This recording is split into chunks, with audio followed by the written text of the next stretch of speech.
These guys are ridiculous. These guys are ridiculous. Now, how about them damn Celtics? And we are back with another How About Them Celtics video. Sam and I are here recording on Sunday, January 7th, and we're talking about Sam's favorite player on the team. Is that fair to say? Has it gotten to that point yet? Or Oshae Brissett, the guy we're talking about. I just said that. I don't know.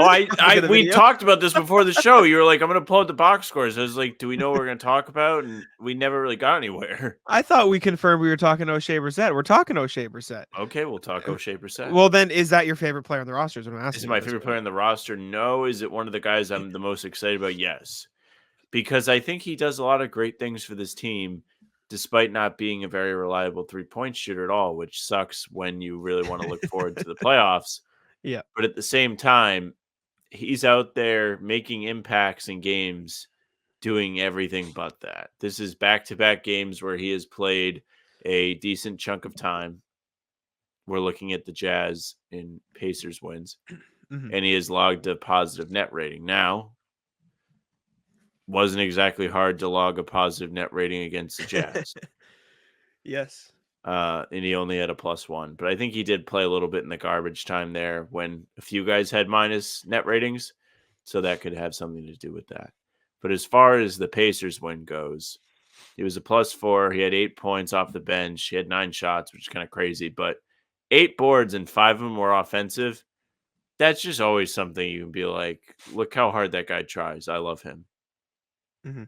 Yeah, I mean, Joe Mazzulla talked about Oshae after the Pacers game. Said I love the mindset he brings, the multiple efforts, the winning plays, the toughness, the physicality. Every time he's in the game, you feel the presence, and he's been great. Jaylen Brown's talked about it. He said that was fantastic. It's tough to do, to not know if you're going to play or not or whatever, but to come in and just affect the game and dominate the game and control what you can. Oshae, I feel like anytime he stepped into the role and played, he's contributed, being dynamite on the glass, being athletic, making plays, keeping us alive. That goes a long way for a team like us. Brissett's talked about it. He goes, it's basketball. I mean, I'm always excited to play no matter where. I'm going to have the same energy. I'm here in the NBA. I'm blessed to play the game. All that stuff. Talked about his time in Indiana a little bit. All that type of stuff. And Carlisle praised him too, said his the role player trying to find a play said it doesn't come naturally to a lot of players.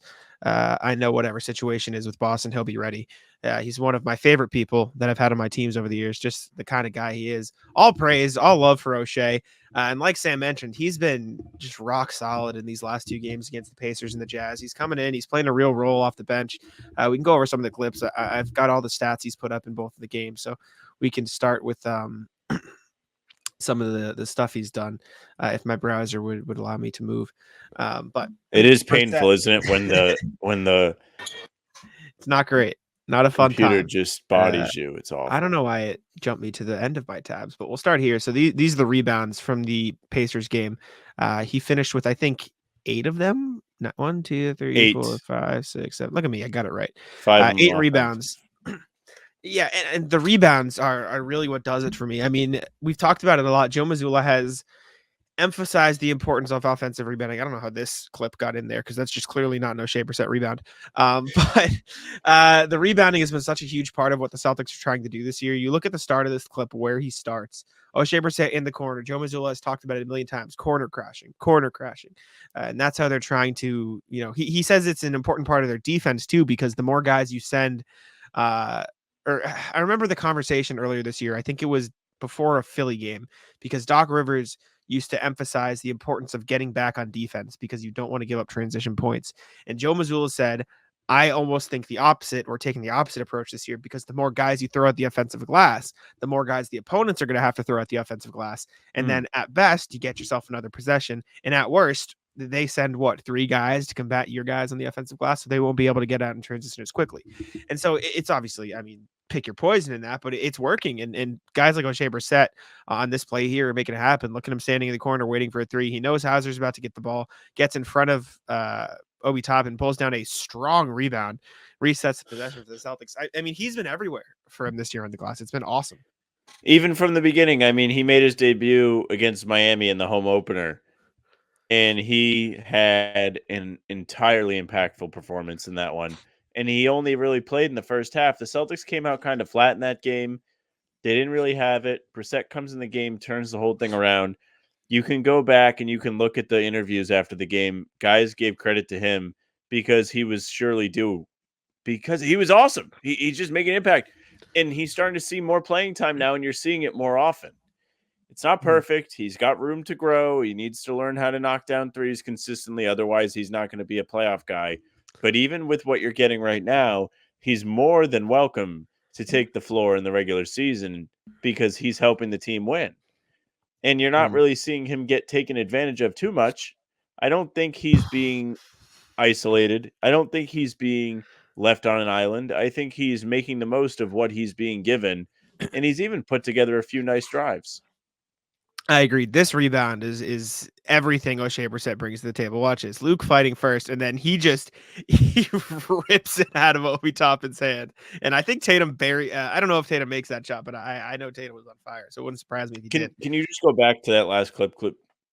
Yes, please. Take me a second, but yes. Sorry. I just want to see what the score was.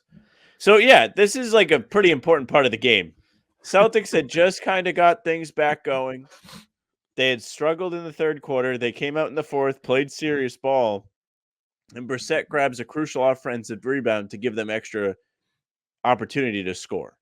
That's huge. It's a massive, massive swing in this game, and he was there. It's not always the last 5 minutes. I say it all the time. There are many moments throughout a basketball game that can change the pace, change the course of it, change the momentum. And it feels like he does a great job of making his presence known in those moments when he's actually out there. I mean, he doesn't play a whole lot, but we've seen more of him leave. Yeah, big on the glass in the Utah game too. Just watch him hustle in from the perimeter, tips that one in, gets the bucket. I mean, at this 30. point, yeah, the score is the score, but the Celtics are trying to extend that lead at this point. Gets in some garbage time minutes, impact on the glass against a big man, tracks it down. I don't think, I mean, these are a bit less impressive, I suppose, than the Pacers game, but you play hard when you're on the floor. That's how you earn minutes. I mean, he got that over like 4 people, including his teammates. And then we talked about, I think, last pod or maybe after the Pacers game about how he can have an impact on the offensive end without being able to hit his threes. And I think you see it with the driving and the cutting. You saw here a nice finish through contact against the Pacers there, his former team, a little revenge game. Fourth quarter, things kind of close at this point, and he gets an and one. Big three for Oshae. Look at him.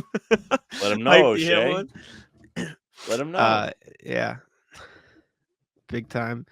The NFL season is wrapping up, and there's still time to get in on the action with FanDuel, America's #1 sportsbook. Right now, new customers get $150 in bonus bets, guaranteed when you place a $5 bet.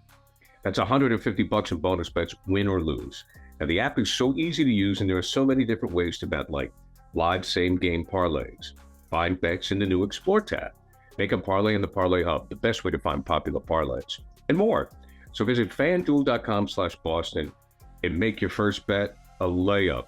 FanDuel, official partner of the NFL. Just finding space on the court and then going from there. Like, that's a nice cut. That's a nice pass from Luke. He's good at, I mean, he's ridiculously athletic, so it's not hard for him to get in the lane and drive. He had some buckets against the Jazz too. We can take a look at. It's just finding ways to be effective without the 3-point line. And I think if he can do that, I don't think it'll matter that he's not the best 3-point shooter, as my computer takes a while to get it going. We saw this already because it was a rebound and a field goal. But I forget what game it was, but a while back he showed that he can be a good passer too. And I think that's almost more important for a guy like him, because you need to be able to find guys after you get the offensive rebounds. Both of these assists from the Jazz game are in garbage time, so they're not quite as impressive, but I would like to find which game it was, because I'm going to search for it. I'll throw it back over to you just to talk about it. But there was a game where Oshae Brissett got a couple of huge rebounds at a crucial point in the game, and he was able to kick it out and find 3-point shooters both times. This is a nice block he had. The Celtics were bullying Buddy Hield in this game. This is almost a Jakob Poeltl. Do you remember this possession? He got blocked twice in a row. He got the ball back and then tried to shoot again, and it just didn't go to plan. That was amazing. So, to your point about the offensive rebounds, man by the name of Tristan Thompson, former Pacer, just like Oshae Brissett, came through and suited up for the Celtics a few years back. He was a pretty solid offensive rebounder. The problem was once he got that rebound, baby, he was shooting it. He had the worst tunnel vision of all time on offensive rebounds. This is coming from me, who I personally don't love when they shoot a zillion threes all the time, especially when they have a good look inside. But oftentimes, off of an offensive rebound, you're going to get the best possible looks from the outside because the defense has either collapsed to try and crash or leaked out. They are not exactly scrambling to cover shooters once a shot goes up. So your opportunity to get a wide open three is right there. Mm-hmm. Brissett being able to make reads quickly on the offensive glass, which is probably the greatest strength he brings to this team, is massive. If he's going to get considerable minutes, that's going to be something that earns it for him. I think going forward, I'd like to pay attention to that personally and I found it. Okay. Sorry, I thought you were done. I can't tell sometimes. No, I mean, I was just going. So just. Yeah. No, so it was this, and I remember it was De'Aaron Fox was on a heater. The Celtics weren't getting any separation in the first quarter. They ended up blowing him out, but like the first quarter was a very competitive first quarter. It looked like it was going to be a great game. And a couple possessions in a row, Oshae Brissett just battles some of the offensive glass, finds an open guy, hits Pritchard for a three there, brings the Celtics within 2 points. And then not long after, this is the very next Celtics possession. Yep. Celtics, same score, down 2. He finds the ball off that, tips it to himself, gets Derek White in the corner, small tie seal. And then Celtics get the lead off that. Mike Brown calls a timeout. And again, even that last one wasn't directly like Oshae getting the strongman rebound, but he's just on the glass, nose for the ball, creating points. It's important to have guys like that on the court. And for all the talk of could use a big wing, I mean, it couldn't be more clear they're talking about Oshae Brissett at this point. Like, come on. What are we doing? To your point about how great those 2 possessions were against Sacramento, this is a very nitpick from us, a positive nitpick because we're looking to support our angle. But that is an important part of the game. Like I mentioned earlier, there are stretches in games that are crunch time, clutch time moments that help decide how a game goes. And that's one of them. You mentioned De'Aaron Fox coming out red hot. I think he had 17 points in the first quarter there. The Celtics went into the second trailing by 3. And then Drew Holiday had a big hand in that too. He played floor general for a bit early in the second and got the Celtics going. But them getting extra chances and knocking down 2 threes, so getting 6 bonus points because of Oshae Brissett is huge when you're facing off against a superstar player like Fox who can't seem to miss. He was making threes from who knows how far out, and there was nothing the Celtics could do to stop him. It was really, really difficult to watch. Luckily, they really got their heads screwed on straight and figured out how to win that game, and they blew him out. But Brissett had a part in that. Whether he did it in a moment where all the lights were on, all the cameras were watching, or it was early in the first half when they could have let things get out of hand and they didn't because he hustled, it still matters. Yeah. I mean, you've been on the Oshae train for a while. I've been very high on him too. It's the tough part is getting him in a playoff rotation, like you mentioned. Like it doesn't seem like he's going to be that type of guy. Yeah, but that said, there is value in just being a great regular season player, and he's very clearly that for the Celtics. And he's going to play more when guys are out. Option? I think he's a player option, unfortunately. Well, I think even if he's a player option, he may be around for another season. He is a player option. Yeah. He's a player option. Okay. So to your regular season player point, somebody like Sam Hauser played a ton of regular season minutes last year, but didn't see a whole lot of run in the playoffs. He hadn't earned Joe's trust yet. Joe is a big trust guy. But he's come back after a year of getting run, playing in games in the regular season, and he's cemented himself as a rotation guy where neither one of us could even envision him being packaged in a trade, even though the talk of all the fans right now is, should they make a trade? How do they get to X amount of $1 million matching salary? They would have to throw somebody in. Hauser is never even thought of as somebody like that because he's played so well. Also, his money is really, really team friendly. But if Brissett is able to come back after a summer of working hard and improve next year, there's value in that. when you're in the same situation for multiple seasons, things get easier. You develop chemistry. You kind of gel with your team better. That could happen with Brissett, especially if he sticks around. I don't know what team is going to be clamoring to give him a ton of money this summer if he's not getting. I mean, right now, 19 appearances, 3.5 points, 3 rebounds, a half an assist, 44% from the field, 33% from deep. It's fine, but it's not. He's going to get more money than he's getting from the Celtics. Fine, right? Yeah, no, I don't think he gets more than a.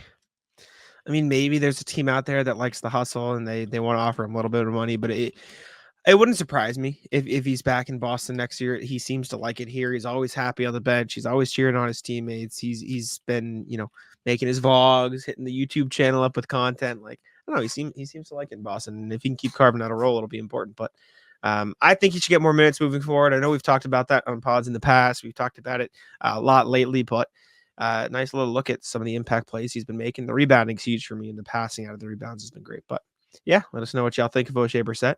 I think most of y'all are on the same page as us, but it seems like he could be the mystery big wing that Brad Stevens mentioned. But yeah, thanks for watching. Make sure to subscribe to How About Them Celtics, and I'll let Sam wrap it up.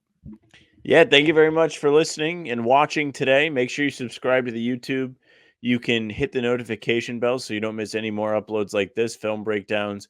We're doing full-length pods every Tuesday, Thursday, Sunday. After every game, there will either be a pod or a game recap on days that there aren't necessarily going to be pods dropping. You can find those on YouTube. You can also find Talkin' C's with us talking to Bobby Kravitsky a couple times a week, Monday, Wednesday, Friday. Those drop sporadically, so the bell will let you know when they're out. And we're doing pregame streams a half hour before each game. Those are live on YouTube as well as Facebook and Twitter. So make sure you follow us those places too. You can find us on Spotify and Apple. The full-length pods and game recaps will be there, audio version only. You can follow us to get those right to your inbox. You can leave a 5-star review and say something nice about the pod. We would appreciate it. You want to reach out to us, hbtcpod@gmail.com is the way to do so. We go through your emails each podcast. We love to hear what you have to say. You can also find us on socials at How About Them C's, Twitter, Instagram, TikTok. The Facebook is just the name of the podcast. Like I said, the streams are there. And on Twitter, you can follow Jack on Twitter at JacksMoneyNBA. You can follow me at Samuel France NBA. That's it for us. Bye. Tic-tac-toe.